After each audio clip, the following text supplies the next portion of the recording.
AI가 내 직업을 뺏어갈까? 이런 걱정 한 번쯤 해보셨죠? 근데 보통은 단순 반복 업무, 저임금 일자리만 위험하다고 생각하잖아요. 오늘 그 생각이 와장창 깨질 수도 있습니다. 우리가 가장 안전하다고 믿었던 바로 그 고연봉 전문직이요.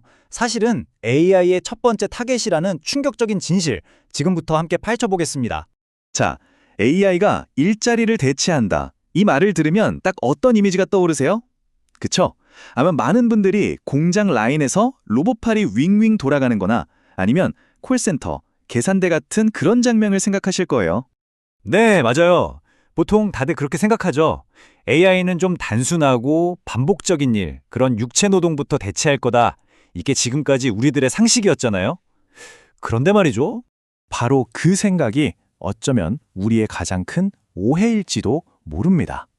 지금 AI가 우리 일자리에 일으키고 있는 이 진짜 지각 변동은요, 우리가 전혀 예상하지 못했던 곳에서 훨씬 더 빠르고 또 거대하게 일어나고 있거든요.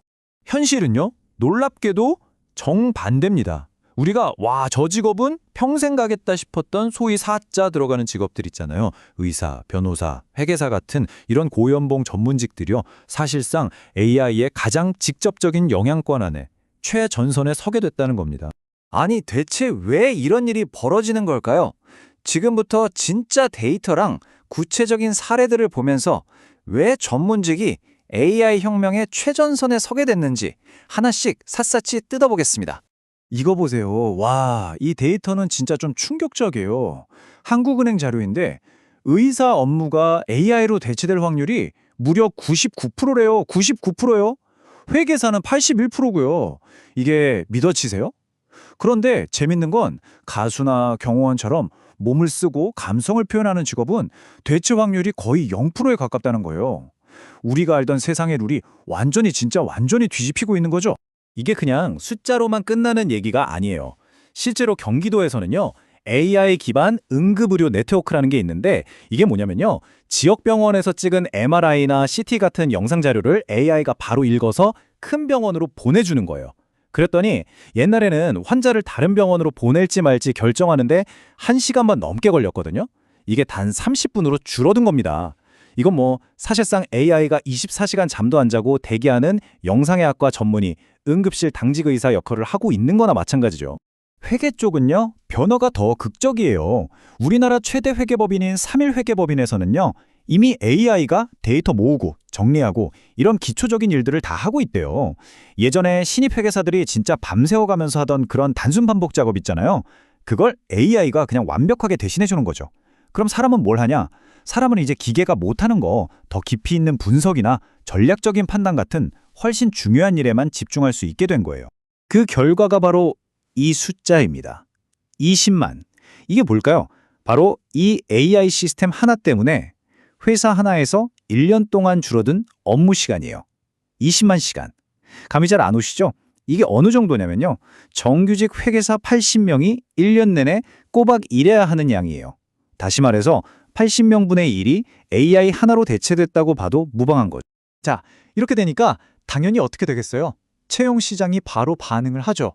실제로 우리나라 빅4 회계법인의 신입 회계사 채용 규모가요, 불과 몇 년 만에 30% 넘게 뚝 떨어졌습니다. 한마디로 AI가 신입사원 자리를 꿰차기 시작한 겁니다. 법조계라고 다를까요? 천만에요. 여기도 마찬가지입니다. 이제는 AI가 신입 변호사, 그러니까 주니어 변호사 역할을 하고 있어요. 수십만 건이나 되는 판례를 눈 깜짝할 사이에 분석해서 법률 문서 초안을 뚝딱 만들어내거든요. 이거 예전에는 2, 3년 차 변호사들이 며칠 밤 새워가면서 하던 일이잖아요. 근데 AI는 이걸 단 몇 분 만에, 그것도 훨씬 더 정확하게 해낸다는 거죠. 근데 진짜 이상하지 않아요? 생각해보면 사람은 수십 년을 공부해야 겨우 얻는 그런 전문 지식을 AI는 되게 쉽게 배우잖아요. 근데 왜 아기들도 아는 걷기나 물건 잡기 같은 간단한 행동은 로봇이 그렇게 힘들어할까요? 바로 이 이상한 현상을 설명하는 아주 재밌는 이론이 하나 있습니다. 바로 모라백의 역설입니다. 아주 쉽게 말하면 이런 거예요. 우리 인간한테 어려운 거 있죠? 복잡한 계산이나 데이터 분석 같은 거. 이런 건 컴퓨터한테는 식은 죽 먹기예요. 반대로 우리한테는 너무 쉬운 거, 걷고 뛰고 물건 잡고 하는 건 컴퓨터한테는 너무너무 어렵다는 거죠. 생각해보면 의사나 변호사의 지식이라는 게 결국 엄청난 양의 글자랑 데이터잖아요. AI한테는 이거야말로 최고의 학습 자료, 뭐랄까 완벽한 맛집인 셈이죠. 하지만 배관공의 그 섬세한 손기술이나 미용사의 감각 같은 건 아직 AI가 흉내내기조차 힘든 그런 영역이라는 겁니다. 자, 이렇게 세상이 바뀌고 있으니까 이 흐름을 가장 피부로 느끼는 세대가 있겠죠? 바로 젊은 세대, Z세대입니다. 이 친구들은 벌써부터 AI 시대에 살아남기 위한 새로운 전략을 짜고 있더라고요. 그리고 그 선택이 우리 기성세대의 생각을 완전히 뛰어넘습니다. 한 취업 사이트에서 되게 재밌는 설문조사를 했어요. Z세대한테 물어본 거죠. 연봉 3천만 원짜리 사무직 할래? 연봉 7천만 원짜리 기술직 할래? 여러분이라면 뭘 고르시겠어요? 결과는요, 놀랍게도 압도적으로 많은 수가 기술직을 선택했다는 겁니다.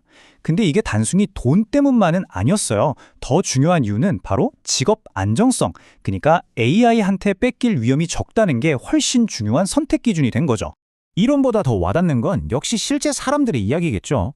원래 사무직으로 일하다가 도배 기술을 배운 27살 최 씨의 이야기 한번 들어보세요.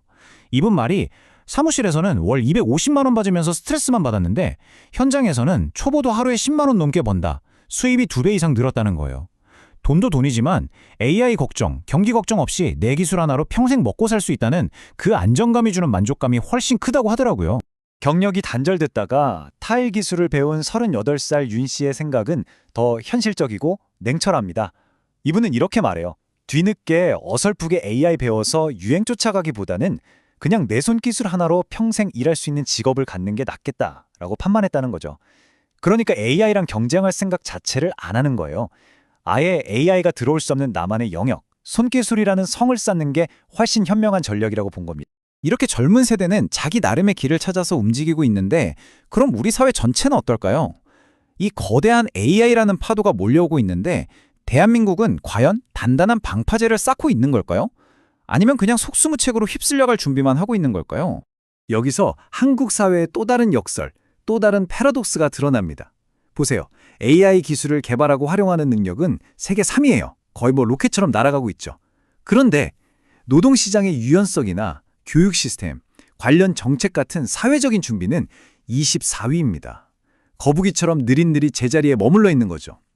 기술은 저만치 달려가는데 사회가 전후 못 따라가고 있는 아주 위험한 불균형 상태인 겁니다.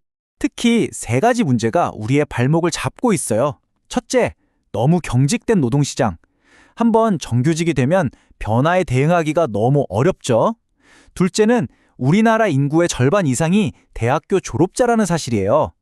이게 왜 문제냐면 바로 이 고학력 지식 노동자들이 AI의 직접적인 타겟이라는 거죠. 마지막으로 셋째, 아직도 달달 외우기만 하는 입시 위주 교육.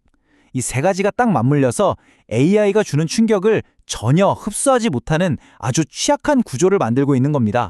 자, 그럼 이쯤 되면 이런 생각이 들죠. 이 모든 상황을 우리는 대체 어떻게 봐야 할까? 그냥 큰일 났네 하고 두려워해야 할까요? 아니면 관점을 살짝 바꿔서 이걸 새로운 기회로 볼 수도 있지 않을까요?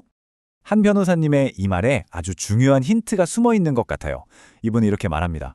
이건 일자리를 뺏는 위협이 아니라 전문직이 독점하던 지식과 권위가 사회 전체로 퍼져나가는 과정이다 라고요. 어쩌면 이건 그냥 일자리가 사라진다는 문제가 아닐지도 모릅니다.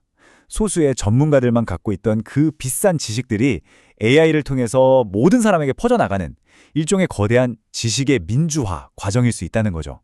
이제 누구나 변호사처럼 법률 자문을 받고 의사처럼 건강 상담을 받을 수 있는 그런 시대가 열리는 걸지도 모릅니다.